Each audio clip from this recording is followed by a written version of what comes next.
people know what they need to do health-wise. They know they need to get more sleep. They know they need to eat more vegetables, but they may not have the self-compassion to do it. And we treat ourselves the way we think we deserve to be treated, right? So the way we treat ourselves is the way the external world treats us.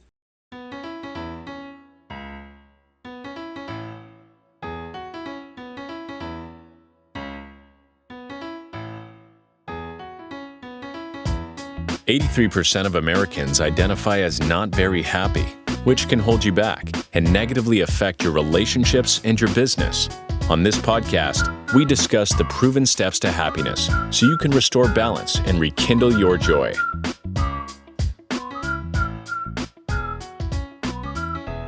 Okay, welcome everyone to another episode of How to Be Happy podcast. Today, my guest is going to be amazing. Her name is Mai, and we're going to talk about a simple research-based practice to increase your happiness. Who wants to be happier? You know, everyone wants to be happy, right? Mai, welcome to the How to Be Happy podcast. How are you? I'm great. It's good to be here, Brad. Thanks for inviting me. Thank you. I'm so excited for this. So let's just go right to the meat, right? What is the one concrete activity that you can do to increase your happiness daily? This is very simple, but you can increase your sleep. Get enough sleep, 7 to 8 hours of sleep every night. Be consistent with that because studies show it balances your hormones. It helps balance your insulin levels. Less than 6 hours of sleep can increase suicide, depression, stroke, and cancer. And interestingly enough, getting too much sleep can do the same. So that's more than 9 hours of sleep. So the sweet spot, 7 to 8 hours of sleep. Really manage that. And that's just the foundation. That is the possibility of increasing happiness. Without it, you make yourself extremely unhappy. But there are other quadrants in this happiness paradigm that's research-based. Number one, food. The food that fuels your body can really boost your mood, or it can make you lethargic, exhausted, and bring on diabetes. The second thing is that with your mood is to set the intention that you want to be happy. Figure out a vision, write it down. The third thing is movement. Movement can affect your mood. You don't want to wait around until you're in the mood to move. You want to move, and it affects your mood. And the fourth thing is to socially connect with healthy, happy people. And in the foundation of that, there's sleep. That's the biggest foundation. Without sleep, you don't have a lot of possibilities. The second thing is to absolutely de-stress. And the third thing is to practice calm breathing. So that's why I'd say focus on sleep first.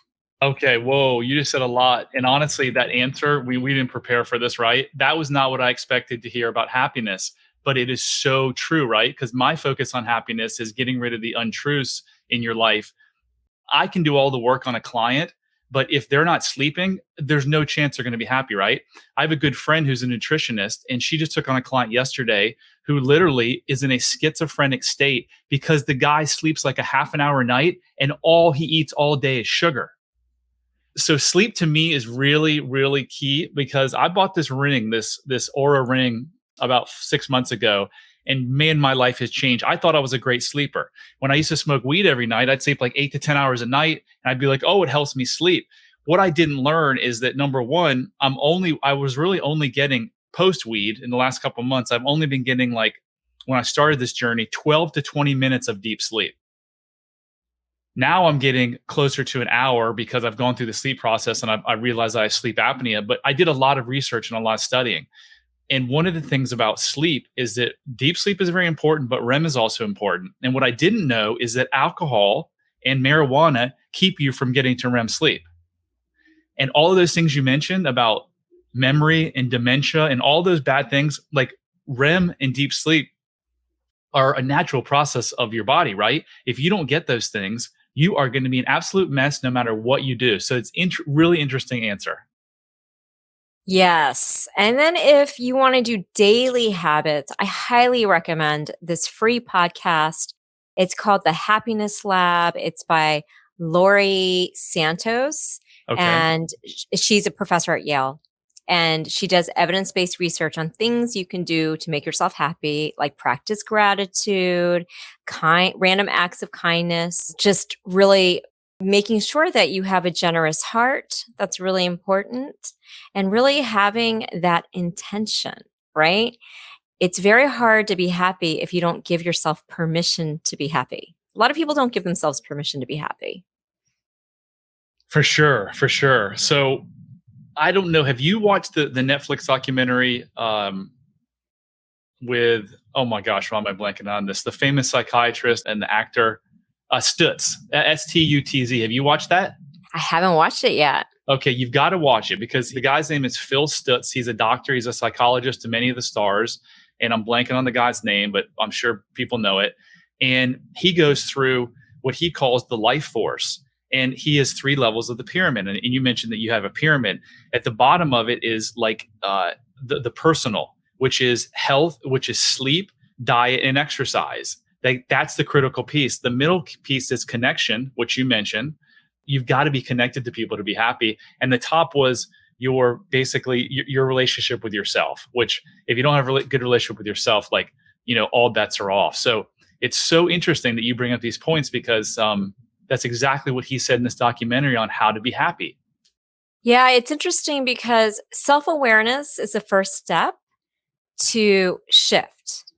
This is really important. I was just at a weekend workshop, Acropalo, listening to Bessel van der Kolk, and he's a pioneer in trauma work. And he said evidence shows that nothing happens unless you really have a solid nervous system to learn. So if you're in fight or flight, your brain locks so you can't learn or be curious. But if you're in your parasympathetic nervous system, which is your rest and digest, versus your sympathetic nervous system, which is your fight or flight, you're able to make good decisions, you're able to learn, and you're able to get curious. And that curiosity brings you to self-awareness. And self-awareness can take you down a very positive path of self-compassion. And I've been teaching for over 15 years, and my background is chronic disease prevention. That's what I studied in graduate school. And what the research is showing is that chronic stress leads to chronic disease. And the opposite of disease is ease. And ease opens us up to happiness. So that is one of the many things I've learned in my 2-year journey on this magical life transformation that I've gone through. I had no idea. I knew stress wasn't good for your body, but I'm in the middle of reading a book. I don't know if you've read it. It's called The Myth of Normal by Gabor Mate. He's a doctor. He's one of my mentors. He's been a doctor for 40 years, and he specializes in trauma and addiction. It's a 600-page book. It's fascinating. And the entire book is how everything, all disease and all mental illnesses, all goes back to stress. Everything. And people have a real problem with this when I post this online, like the cancer and the MS. Like when I post, a lot of people are like, yeah, this is great. And then other people are like, I can't believe you would say that my stress and my unresolved childhood trauma leads to cancer and MS. But it does. Like a lot of experts believe it. Go to the MD Anderson Cancer Site at the University of Texas in Austin, which they're one of the leading cancer institutes, I think, in the world. And right on their site, it says, stress will fuel cancer. It's undetermined if it causes it. Undetermined. I know in the coming years that science is going to find we all have cancer cells. That's for sure, right? Why is it that some people get cancer and some people don't? Because it's the level of stress. Where does most stress in the humans come from? It's not your job. It's not your kids. It's from your past. And what you said about fight or flight, Mai, is so true. The fight or flight is caused because trauma takes you out of your present. So you're caught as that little 6-year-old girl for most of your life, right? What can you do in fight or flight? When a lion is chasing you, are you going to be a good business owner? Are you going to be a good mom? Are you going to be a good lover? Are you going to be attentive to your partner's needs if you've got a lion chasing you? No way. So it's fascinating that you have this background. I want to hear more about that. Like tell the people listening now that were like me 3 years ago, that was like cancer, that's impossible. Like stress can't cause that type of stuff. So tell us more about how stress just can literally kill you. So stress, and this is not just this is evidence-based research. So some of my clients which are huge health insurance companies, they give me their research and I have to teach it in layman's terms to employees. And their research is showing that chronic stress can lead to type 2 diabetes because when you're stressed, your insulin levels go up because your body thinks it's running from a lion. So it puts more sugar in your body because it thinks it's going to run. But if it doesn't go back to balance and homeostasis, your blood sugar levels are at a unnatural high. Your insulin levels are higher than it should be. And that can lead to type 2 diabetes. And type 2 diabetes is a precursor to other diseases. Not only that, but chronic stress causes chronic inflammation. It can lead to heart disease. And we all have cancer cells in our bodies, but our bodies and our immune system is able to flush it out. When you're chronically stressed, your body can't flush the cancer cells out. So chronic stress inflames your body so it can't fight disease. And it's about your nervous system. So now when I teach, I always talk about the nervous system and how can you bring yourself into the parasympathetic nervous system where all your power is. Unless, of course, a lion's chasing you, then you need that extra adrenaline. But if it doesn't go back to homeostasis, you create inflammation in your body. And again, it's very simple. The opposite of disease is ease. How can you add joyful health to your day every day? Something that is both joyful and healthy. Like some people say, oh, drinking 2 shots of tequila, that is so joyful for me. And I say, is it healthy? Right? So you got to combine the joy and the health because it's good for your nervous system. It's good for your immune system. And this is evidence-based. I am not just saying this anecdotally. The NIH and scientists like Bessel van der Kolk, he studies this. And you can have a terrible childhood. I myself did not have a joyful childhood. I came from a broken home and it was not pleasant. You can't let that story define you. But you have to feel those feelings in your body. But you don't want to get stuck on the story. And you can do that through EMDR and somatic therapy and getting a good counselor that knows about trauma and the body. That's what I'd highly recommend. Get your help. Don't get stuck in the story. Yeah. The interesting part, though, is so many people are unaware of this, right? So many people are caught up in bad marriages. They don't sleep. Their business isn't good. Their weight is out of control. And they're like, this is just me. This is my life. And we're here to tell you, no, it's not. And where I begin is, you mentioned EMDR and all these other techniques, and I use hypnosis. And that's basically accessing the subconscious mind because all of your behavior is driven from your subconscious thoughts. So all of these folks who are struggling mightily have no idea. And you say, don't let your story, your past define you. Right. But you have to know about it. I put up a second ago, all change begins with awareness, right? So you have to be aware that if you're stuck in a bad situation now, a bad marriage, a bad relationship, you're overweight, you're drinking too much, you're depressed, you're anxious, it doesn't have to be that way.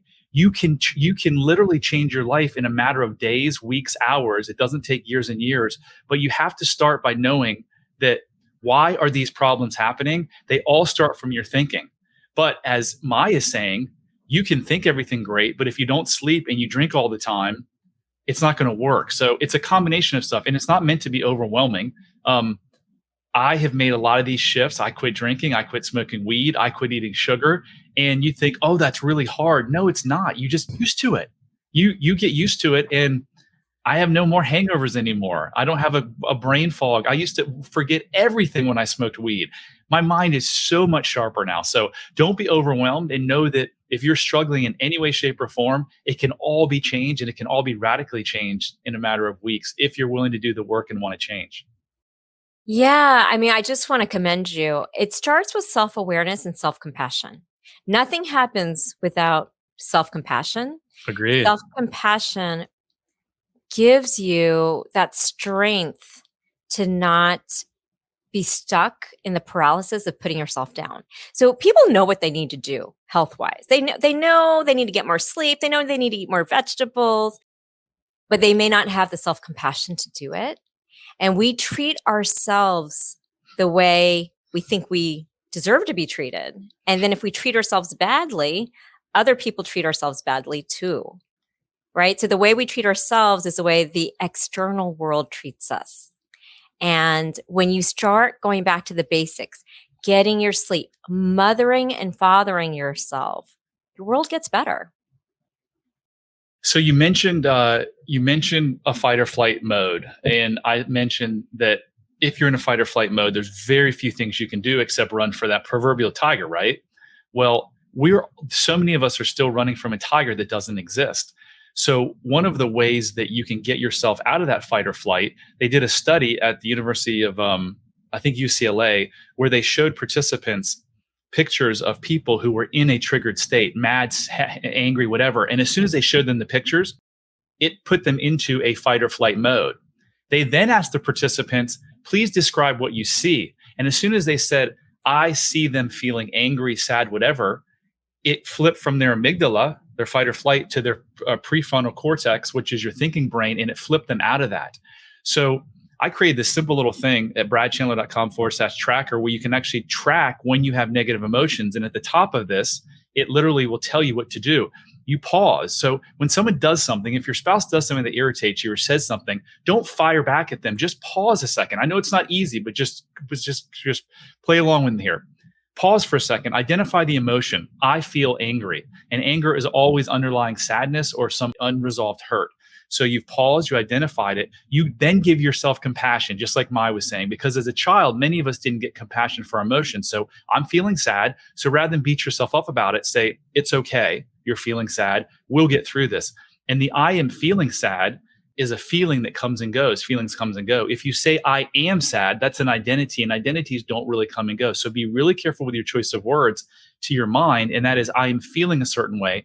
And then the final thing is if you're with a partner who wants to grow, you say to that partner, hey, what you just said made me feel this way. It's not your fault. Can we talk about it? And then when you guys talk about it, you're going to heal your inner wounds and you're going to become closer as a couple. So if you want to grab the tracker, just go to bradchandler.com/tracker, and you can keep it on your phone. You can make a copy of it. You can keep it on Google, where you can always put it in, and you can track and see, are you progressing? Are you making progress? Because anytime you have an emotion that is like a negative emotion, it's like your alarm system in your body saying, hey, something isn't right. And it's your opportunity to grow as a human being. I would piggyback on that. I think that's amazing advice. I've taught about communication between couples. And one thing that evidence-based research shows, because I'm a big evidence-based research person fused with practical things you can do, is if you feel yourself getting flooded, right? And you know that you're reactive, research shows that as soon as your heartbeat goes to 100, your pulse goes to 100 beats per minute, you're in fight or flight. So what the research shows is to go to the bathroom, tell your partner, we will discuss this in 30 minutes. Love it.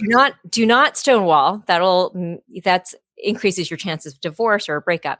Just give a definitive time. We're going to reconvene in 30 minutes or 1 hour. And during the break, you don't ruminate over the fight. You actually do something enjoyable. You might look at a magazine, you might zone out, but you bring your blood pressure down and your heartbeat to a regular level. Because if it's more than 100 beats per minute, your critical thinking and your prefrontal cortex of your brain, that's decision making, that's analytical thinking, that is impulse control, it goes out the window. You cannot reason with someone angry. You have to wait until they're calm. Love it, love it, love it. And meditation, by the way, changes your brain in such a way that there's something called the default mode network, which is kind of tied into your fight or flight. Expert meditators, their default mode network is turned way down. People with anxiety and depression, it's turned way up. So the more that you meditate and get in that super relaxed state, you're actually like taking your brain to the gym and exercising it. So I did something that I want to share with the audience, and it's really worked, and it's getting into your subconscious mind. So I read this book called Julia Cameron, The Artist's Way, and many, many notable figures have done this.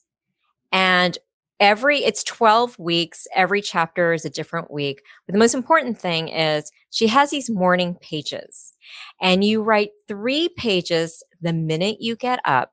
It taps into your subconscious mind. And I did this for 12 weeks, and I'm on my second journal. And what happened was a issue that didn't serve me anymore, it dissipated on the day I started the last page of the 12 weeks. I highly recommend you put pen to paper. It really gets your subconscious mind out. You can, even if you don't know what to write, just write your dreams, write anything, but try that for 12 weeks. It's seismic. I love it. And Stutz, the doctor, to the stars, to the famous, the Hollywood people, he says the same thing. He's like, journaling is a mirror to your subconscious mind. So since I've watched that 30 days ago, I now have all my clients as a regular routine start journaling, and I've got questions if they get stuck. And grateful journal is another great thing to do. In the morning, write 5 things you're grateful for. In the evening, write 5 things you're grateful for, and then write 3 things that happen good in your day. And that gets back to your, giving your permission yourself to be, happy, right? Because it's hard to be depressed or anxious when you're grateful. Yeah, and I think comparison is the death of joy. So that's where social media can really get people in a downward spiral. I use social media to learn, so it doesn't depress me. But if you're really down and you're feeling lack, turn off your social media, get into the real world, do forest bathing. That's going to the forest. Try the morning pages, 3 pages every single morning, the minute you wake up. Because the first hour that you wake up, you're in your alpha waves.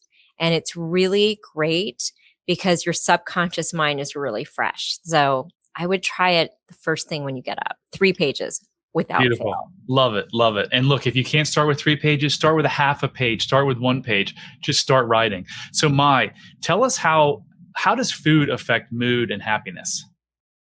Real food feeds your vitality. You need vitality to be happy, right? But a lot of people aren't eating real food. They're eating junk food, which has no nutrients, no vitamins, and it just sucks from the body. So for example, soda. Drinking soda increases your chance of diabetes by 3-folds. It doesn't feed you life. It leaches calcium from your bones. So your body's working just to digest this toxic substance, but it's not nourishing you.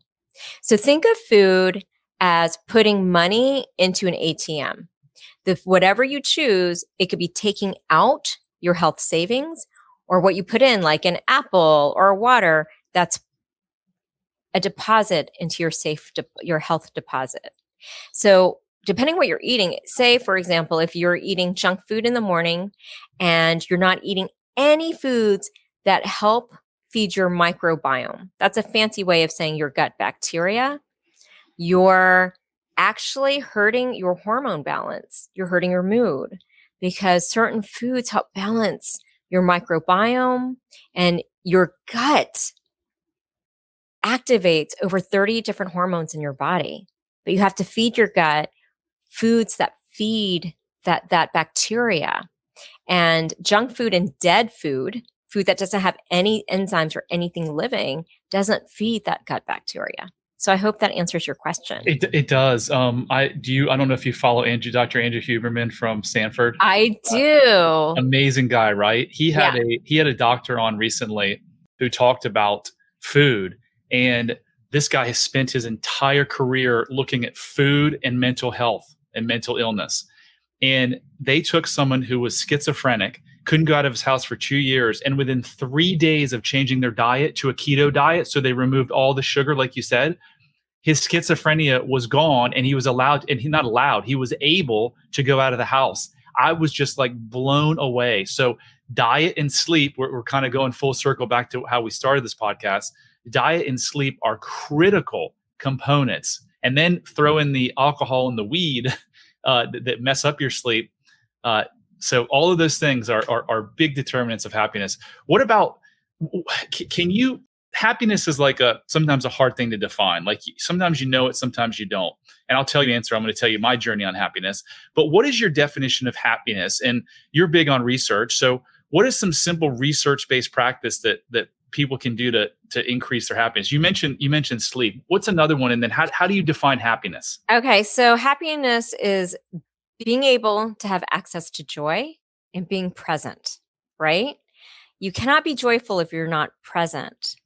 So you have to be the ability to show up for your life and to experience joy at appropriate moments. And it's interesting because according to Harvard and Stanford longevity studies, they studied people who lived in over 80 years old and didn't die of chronic disease. And the number one factor that they found for longevity and a contented life was healthy, happy connections. And that is connecting with people who make you feel nourished, safe, not judged. And the number one cause of the downfall of Harvard educated white men in the 1940s was alcohol. So that was pretty profound. So between exercise, sleep, food, it's healthy connections is the number one thing you can do for disease-free chronic, keeping chronic disease away from you and a long life. Say that again. Friends, it's the number one thing you can do if you want to live a long, happy life free of disease is to really focus on your social connections. Because we do not navigate the world alone.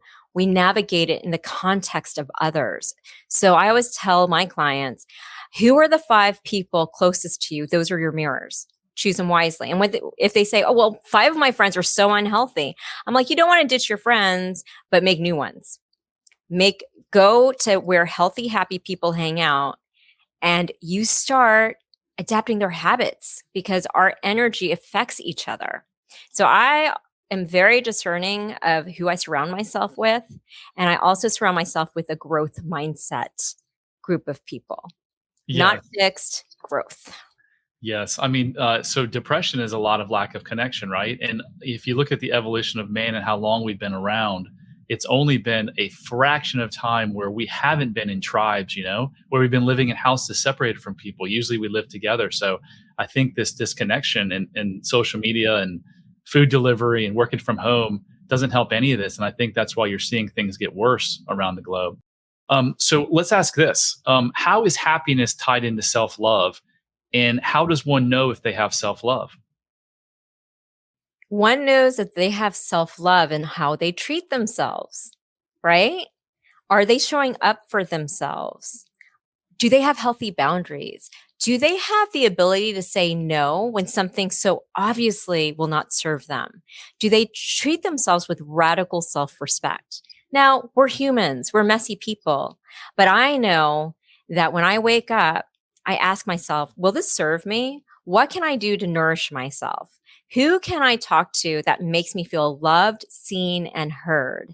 Most importantly, do I see myself? Do I hear myself? Do I show myself love? That's more important than anyone showing me that. And that's how you know if you have self-love. Do you treat yourself well? Are you making good decisions for yourself that serves your higher good? And are you hanging out with great people that see you, that hear you, that respect you? So that's I create a quiz, a self-love quiz, actually, at bradchandler.com/quiz, because if we'd have been talking 3 years ago, you asked me, if I was listening to this podcast, I'd be tuning out because I've got all the self-love I need, but I didn't. I thought I did. And I thought that I didn't care if people judged me. I used to be like, I don't care what people think of me. All along I did. And it wasn't until going through my transformation and realizing that some of the things you said, do you have utter self-love? Do you have compassion for yourself? I didn't have those things. So I talked down to myself. I used to tell my ex-wife that how dumb I was. I used to say that all the time. She's like, what are you doing that? Why are you doing that? I used to judge people a lot. I had self-destructive behaviors. So if you're sitting here saying, well, I have self-love, you can go take the quiz free, and you don't have to enter anything. Just go take it, and it will give you your score. You just have to look at your results in life. It's like if I was asking an alcoholic, are they an alcoholic? And they're like, no. I would say, well, how has alcohol affected your personal relationships, your health, your work, your family?